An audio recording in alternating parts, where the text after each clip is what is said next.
तर शाळेतून आलो ना, इकडे पाहतो तर ऑर्डरची तयारी वगैरे चालू होती मस्तपैकी ना. आपला विक्रमभाऊ काढत होता भजन बिलकुल गरम गरम, आणि इकडे डाळील तडका वगैरे लावणं चालू झाला होता. मग डाळील तडका वगैरे लावला सोबतच, आणि मग इकडे सामान वगैरे लोड करून पूर्ण ओके वगैरे झाला. सोबतच सामान वगैरे लोड केला तेवढ्याचा पप्प्या.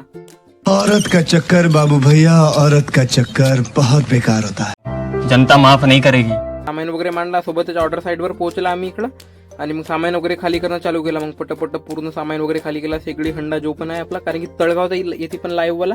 तर नमस्कार मित्रांनो, मी तुमच्या मित्राचं पुन्हा स्वागत करते आणि ब्लॉगमध्ये. मग स्टॉल वगैरे लावून पूर्ण ओके वगैरे झाले, तरी पण याच्या खिकड हसणं बंदच नाही हो. मग जेवण चालू झाले संध्याकाळचे करते. मग इकडे तडका वगैरे लागला मस्त कडकवाला बिलकुल मिरच्याच्या. मग दुसऱ्या साईडच्या ऑर्डरवर आलो, मग इकडं जेवण वगैरे चालू झाले होते. इकडं पण गणपती विसर्जनच होता. मग तिसऱ्या साईडकडे आला, तर मग इकडं पण जेवण निपटत झाले. इकडे स्टॉलवर डायरेक्ट खुर्चीवर मांडला स्टॉल वगैरे. म्हणजे इकडचा निपटला होता तेवढाच विसू भाऊ. ह्या दोघांच्या मस्त्यात नाही सर एनी टाइम. आजचा ब्लॉग कसा लागला तर नक्की सांगा ना. असेच ब्लॉग बघण्यासाठी फॉलो सबस्क्राईब नक्की करा, आणि ब्लॉगला जास्तीत जास्त शेअर करा, लाईक करा. असे ब्लॉग बघत राहा. सर्वांना जय शिवराय.